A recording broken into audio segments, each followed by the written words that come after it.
तीन पुत्रों की उत्पत्ति हुई। रजगुण युक्त ब्रह्मा जी, सतगुण युक्त विष्णु जी, तमगुण युक्त शिव जी। इन तीनों को एक एक गुण युक्त कर दिया। एक एक गुण युक्त कैसे किया? इस काल ने एक ब्रह्मांड के ऊपर टॉप मोस्ट प्लेस पर, शिखर में एक गुप्त स्थान बना रखा है। उस गुप्त स्थान में दुर्गा और इस काल के अतिरिक्त कोई नहीं जा सकता। तो वहां इसने तीन स्थान बना रखे हैं। उस गुप्त स्थान पर, गुप्त क्षेत्र में तीन स्थान बना रखे हैं। एक रजोगुण प्रधान क्षेत्र, एक सतोगुण प्रधान क्षेत्र, एक तमोगुण प्रधान क्षेत्र। जैसे किसी मकान में तीन कमरे हों, तीन कक्ष, एक कक्ष में अश्लील चित्र लगे हों और दूसरे में साधु संत फकीरों के, महापुरुषों के चित्र लगे हों और तीसरे में सूरवीरों के, शहीदों के चित्र लगे हों। जिसमें व्यक्ति उन अश्लील चित्र लगे हुए कक्ष में प्रवेश करेगा तो वहां जाकर उसका स्वभाव वैसा ही बन जाएगा, बट नेचुरल है। और फिर वो जाएगा उस जहां साधु संत फकीरों के चित्र लगे हैं, उसमें जाता है तो उसका एकदम विचार भाव बहुत ही विनम्र हो जाता है और भाव बदल जाते हैं। ऐसे ही जब वो जिस कक्ष में सूरवीरों के, शहीदों के चित्र लगे हैं तो वहां जाते ही उसका अपने आप मनोबल उसी प्रकार का हो जाता है, स्वभाव बन जाता है। तो ठीक इसी प्रकार इन तीनों पुत्रों को, रजगुण युक्त ब्रह्मा जी को जो कैसे बनाया कि दुर्गा को अपनी पत्नी रूप में, इस श्री देवी को पत्नी रूप में रखा। जब ये रजोगुण प्रधान क्षेत्र में निवास करने लगे तो उस समय इस क्षर पुरुष ने, ज्योति निरंजन ने अपने 5 मुख बना लिए और वहां रहने लगे। इन दोनों के संयोग से जो पुत्र उत्पन्न हुआ वो पंचमुखी हो गया। और जब तक वो उस रजोगुण प्रधान क्षेत्र में रहे, इन दोनों का मनोभाव ऐसा ही बना रहा, जिस कारण से वो सभी गुण ब्रह्मा जी में प्रवेश कर गए। और फिर बचपन से ही ब्रह्मा जी को इन्होंने कोमा में कर दिया, परवरिश जारी रखी। जैसे देखा है, एक बता रहा था जी 10 वर्ष से एक लड़का कोमा में है, एक व्यक्ति का कोमा में, एक पाइप के द्वारा उसमें आहार पेट में भेज देते हैं। तो ऐसे रखते हैं, ये कोमा में रखते हैं, युवा होने पर इनको सचेत कर देते हैं।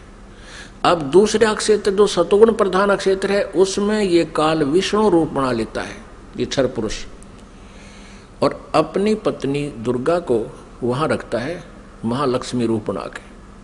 इन दोनों के संयोग से सतोगुण प्रधान क्षेत्र में जो पुत्र उत्पन्न होता है वो वैसा ही सतोगुण युक्त हो जाता है। और फिर विष्णु जी को भी ऐसे ही ये कोमा में रखते हैं, युवा होने पर इसको भी सचेत कर देते हैं। फिर ये तीसरे तमोगुण प्रधान क्षेत्र में चले जाते हैं। कौन? ये क्षर पुरुष और दुर्गा। अब श्री देवी का वहां रूप पार्वती जैसा बना लेते हैं और स्वयं ये शिव रूप बना लेता है। जैसे शिव जी का आप रूप देखते हो ऐसा ही तो शिव रूप बना लेता है। और उस तमोगुण प्रधान क्षेत्र में रहते हैं, वहां इनके संयोग से जो पुत्र उत्पन्न होता है वो ऑटोमेटिकली तमगुण युक्त हो जाता है। और जब वो पुत्र बड़ा होता है, उससे पहले उसको कोमा में रखते हैं, उसी तरह युवा होने पर उनको सचेत कर देते हैं। जब ये युवा हो जाते हैं, तीनों को इकट्ठा कर देते हैं। इकट्ठा करके फिर ये काल क्या कहता है, जब ये तीनों पुत्र युवा हो गए और कार्य करने योग्य हो गए, सृष्टि की स्थिति ये संभालने योग्य हो गए, तब इस काल ने, क्षर ब्रह्म ने, क्षर पुरुष ने कहा अपनी पत्नी दुर्गा से कि आज के बाद मैं किसी के समक्ष अपने ओरिजिनल वास्तविक रूप में नहीं आऊंगा, ये मेरी प्रतिज्ञा है। और आप जाओ नीचे इन लोकों में, 21 ब्रह्मांडों में, और संभालो सारी सृष्टि को। अब दुर्गा ने कहा कि ज्योति निरंजन मैं तेरे बस पड़ गई हूं, अपने पैर पे मैंने आपको हड़ा मार रखा है, कुल्हाड़ी मार ली, अब तू जैसे नाच नचाएगा मुझे नाचना पड़ेगा। एक बात बता, मैं स्त्री अकेली कैसे इतने लंबे चौड़े ब्रह्मांड को चलाऊंगी? आप मेरे साथ रहोगे तो मुझे सहयोग मिलेगा। तब उसने कहा कि मैं गुप्त रहूंगा, कभी किसी के समक्ष नहीं आऊंगा, अपनी योग माया से छुपा रहूंगा, लेकिन मैं तेरा सहयोग पल पल पर देता रहूंगा। तू तो केवल निमित्त मात्र होगी, जो भी कुछ करूंगा मैं अपना आप करूंगा, मेरे कर्म अलौकिक होंगे। इतना कहकर दुर्गा को इन तीनों पुत्रों के पास भेज दिया। दुर्गा ने इन तीनों को सचेत किया, एक स्थान पर इकट्ठा कर दिया प्रेरणा कर करके। तब इनसे कहा कि तुम तीनों कार्य करो अपना अपना। ब्रह्मा सृष्टि उत्पत्ति और विष्णु सतिथि और शिव संहार करो। तब इन्होंने कहा कि माता कहीं स्थान तो है ही नहीं, सब जल ही जल है, हम कहाँ रहेंगे। इनको वहाँ समुद्र के अंदर अक्षीर समुद्र में रखा हुआ था। तब दुर्गा ने कहा कि तुम चलो तीनों विमान में बैठो। इनको बहुत कुछ दिखाया, ऊपर के लोक लाख दिखाए सारे। फिर इन तीनों को की 3 राजधानियां बना रखी हैं, एक शिवपुरी, एक विष्णुपुरी और एक ब्रह्मापुरी। शिवलोक कहो से शिवपुरी कहो, ब्रह्मापुरी को से ब्रह्मालोक कहो, और विष्णुपुरी को से विष्णुलोक कहो। इनको तीनों को एक एक लोक में भेज दिया, अपनी न्यारी स्थान दे दिए। फिर इनसे कहा कि तीनों से कहा कि जाओ तुम सागर मंथन करो।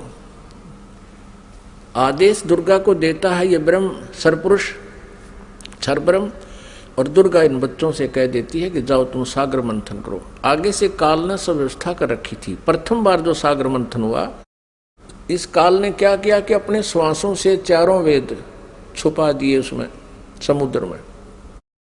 सागर मंथन करने से वो 4 वेद बाहर आए, लिपिबद्ध हुए वे। जैसे दूध का प्रारूप कुछ होता है, उसमें जामन लगा देते हैं, दही बनती है, दही को रड़कते हैं तो मक्खन का कुछ और ही प्रारूप होता, फिर दोबारा लस्सी में नहीं मिल सकता। तो इस प्रकार वो 4 वेद अपने आप बहुत सुंदर कमल के फूलों पर रखे हुए आए। ब्रह्मा ने 4 उठा लिए। अब वो वेद लेकर आए तो दुर्गा ने आकाशवाणी काल ने बता दिया था कि ब्रह्मा को कहो ये वेद पढ़े, और मैं उसको अंदर से प्रेरणा कर करके कुछ अर्थ बताऊंगा। तो ब्रह्मा ने उससे पहले, ब्रह्मा और विष्णु और शिव वेद पढ़ने से पहले तीनों दुर्गा से पूछा करते थे कि माता हमारा पिता कौन है। दुर्गा को काल ने मना कर दिया था कि तू मेरा भेद नहीं बतावेगी। उसी समय ये कह दिया था कि तू मेरे बारे में किसी को नहीं बताएगी, नहीं तो तेरी खैर नहीं है। अब उस काल के डर से, ज्योत निरंजन क्षर पुरुष के डर से दुर्गा ने सब भेद गुप्त रखा।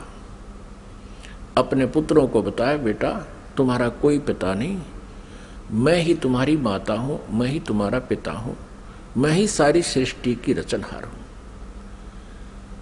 तो बच्चों ने मान लिया जैसे मां बताती है। जब ब्रह्मा जी ने वेदों को पढ़ा, उसमें देखा कि सृष्टि रचनहार तो कोई और है, वो परम अक्षर ब्रह्म है। ब्रह्मा ने पूछा, माता ये वेद कैसे मिले हमारे को? दुर्गा ने कहा, ये भगवान ने दिए हैं भाई, ये गॉड गिवन है। अच्छा, तो फिर ब्रह्मा ने कहा, माता वेदों में लिखा है कि परमात्मा साकार है, मनुष्य सदृश है, सह शरीर है, और आप कह रही हो कि तुम्हारा कोई पिता नहीं। वेदों में लिखा है कि वो उसी ने सब कुछ, सबकी रचना की है, सबका रचनहार है, कुल का मालिक है। तो अब वेद झूठे नहीं हो सकते क्योंकि गॉड गिवन बता रही आप। अब दुर्गा फंस गई। अपने आत्मा कितनी झूठ बोल ले, सच्चाई ऊपर आए बिना रहा नहीं करती। कहते हैं चोर चुरावे तुमड़ी गाड्डे पानी में, वह गाड्डे वह ऊपर आवे, में सच्चाई छनी नहीं। फिर दुर्गा ने कहा, बेटा बात सुनो, वो निराकार है, वो किसी को दिखाई नहीं देगा, और क्यों व्यर्थ प्रयत्न करते हो, वो निराकार है। अब ब्रह्मा ने कहा, माता अब आपकी बातों पर मुझे अविश्वास हो गया। पहले तो मैं आपकी प्रत्येक बात को सिरोधार्य करता था, सत्य मानता था, लेकिन आज आपकी बात में फर्क पड़ गया। अब मैं नहीं मानूंगा आपसे, मुझे परमात्मा चाहिए, क्योंकि ये आत्मा जब से उस परमेश्वर से बिछड़ी है तभी से उसका अभाव महसूस कर रही है और उसी समय से खोज में लग गई। यहाँ हम आगे जहाँ हम उसको जिस विधि से खोजना चाहते हैं वो मिल नहीं सकता, क्योंकि चारों वेदों में केवल ब्रह्म तक के पाने की, इस क्षर पुरुष तक के पाने की विधि लिखी है। उस परम अक्षर ब्रह्म के पाने की विधि इसमें ऑप्शन छोड़ रखा है। यजुर्वेद अध्याय नंबर 40 के मंत्र नंबर 10 से लेकर 13 में स्पष्ट किया है। जो वेद ज्ञानदाता ब्रह्म कह रहा है कि उस परमेश्वर के बारे में कोई तत्वदर्शी संत बताओगे, उनसे पूछो। ये वेद भी यही कहते हैं। वेदों का सारांश गीता जी है। गीता जी अध्याय नंबर 4 के श्लोक नंबर 34 में भी यही कहा है। ये गीता ज्ञानदाता ये क्षर पुरुष है, श्री कृष्ण में प्रवेश करके बोलता है। वो भी यही कहता है कि उस परमात्म तत्व की जानकारी की तत्वदर्शी संतों से जाकर समझो, वो बताओगे। तो वेदों में जो प्रमाण लिखा है, तो ब्रह्मा ने सोचा कि वेदों में लिखा है कि ओम का नाम है और ओम नाम से जाप करूंगा मैं। और हठ योग कैसे शुरू किया इसने? अब वेदों में हठ योग करना नहीं लिखा, जैसे तप करते हैं ये ऋषि महर्षि, ये नहीं लिखा कहीं पर भी। लेकिन वो तप कहाँ से ग्रहण किया? इस तप वाला जो हठ योग की साधना कहाँ से ग्रहण करी ब्रह्मा ने? ब्रह्मा जी जब उत्पन्न हुआ, श्री विष्णु जी के नाभि से कमल निकला और उसके ऊपर ये बैठे विराजमान पाया अपने आप को। काफी समय तक उस डंठल को पकड़कर नीचे उतरा, ऊपर नीचे घूमा, कहीं और छोर नहीं मिला, तो वापस उस कमल के फूल पर आकर विराजमान हो गया। तब आकाशवाणी करी क्षर पुरुष ने, ज्योति निरंजन ने, कि तप करो तप करो। अब ब्रह्मा ने वो आकाशवाणी परमेश्वर की मान कर तप शुरू कर दिया। जब इसने 1000 वर्ष तक तप कर लिया, फिर आकाशवाणी हुई कि सृष्टि करो। अब तप से बैटरी चार्ज होगी। तो अब ब्रह्मा जी ने सोचा वेदों में जो लिखा है ये भी भगवान की वाणी, और जो मैंने सुना हुआ भी भगवान की वाणी। अब वेदों में जो ज्ञान है वो परमेश्वर परम अक्षर ब्रह्म का दिया हुआ है। 5 वेद दिए थे परमेश्वर ने इस क्षर पुरुष को, इसके अंतःकरण में फीड कर दिए थे। अब जैसे किसी अंतःकरण में फीड कर दिए तो समय रख दिया परमात्मा ने, उसके बाद वो अपने आप बाहर आने थे वो बाहर, 5 आगे। लेकिन इसने देखा पढ़ करके 5वें वेद में बहुत जानकारी थी परमपिता की, सत्य पुरुष की, परम अक्षर ब्रह्म की। इसने उसको नष्ट कर दिया और 4 वेद दे दिए। अब चारों वेदों को ब्रह्मा जी ने पढ़ा तो कहा माता इसमें ओम नाम लिखा है और मैं परमात्मा को पाऊंगा।